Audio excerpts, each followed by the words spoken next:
Today I'd like to talk about the midot of achrayut. Perhaps you're saying, what's a midot? A midot is the Hebrew term for a measure, meaning in this case measures of spirituality or character traits. So the measure or the midot of achrayut is the measure of responsibility. There is some debate about the root of this word achrayut, whether it relates to the word achar or the word acher. You might be saying, why does that matter? Well, let me explain. Achar refers to time, meaning after. This is where we get the term acharit, meaning the ends or the consequences.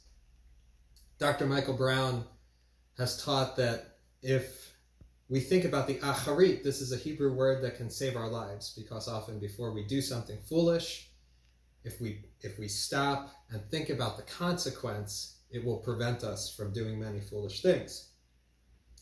Pirkei Avot, the Ethics of the Fathers, asks this question: who is wise? One who sees the outcome, or the acharit, before something happens. That's wisdom. So there is that term achar, but then there's another way that we can possibly relate this, which is acher, meaning other, referring to another person besides ourselves, and how this relates to responsibility. That we should think about others before we think about ourselves. In Judaism, saving a life has the highest value. Over 134,000 people have already fallen to the coronavirus worldwide.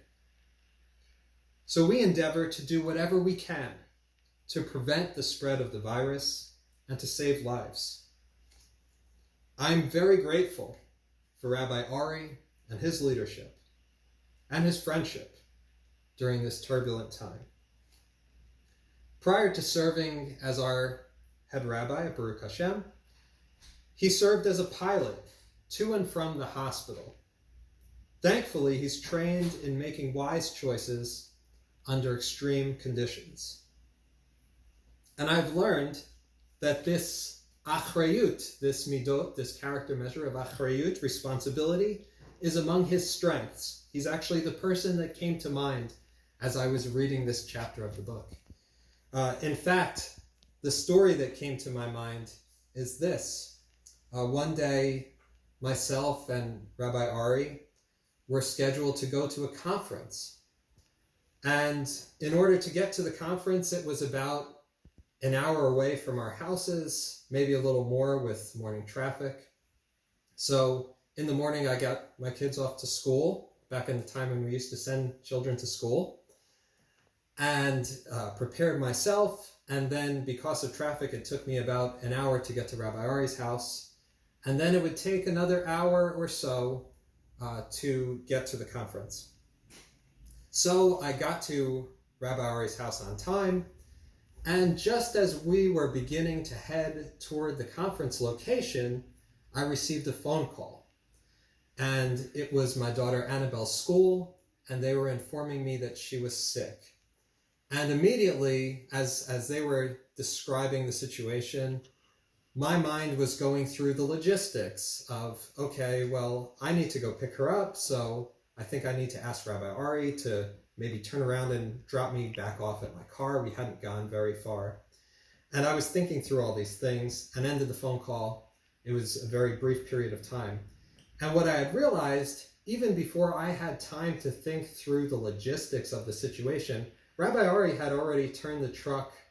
He didn't know where Annabelle's school was, but he turned the truck towards our neighborhood, towards where I lived, understanding that the school was probably somewhere near where we lived, and he was right. And even without any direction or me asking him anything, he was already heading to pick up Annabelle because she was sick at school.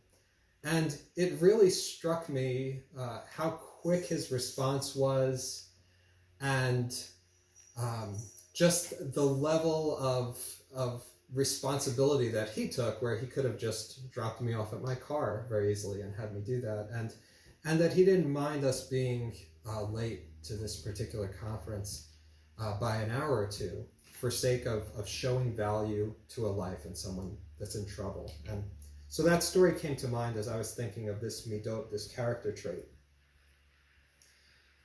I'm also reminded of the words of Rabbi Hillel, who said, "If I am not for myself, who will be for me? But if I am only for myself, what am I?"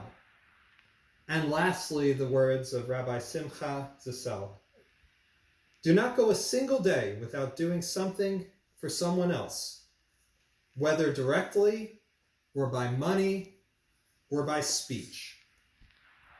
Shabbat Shalom.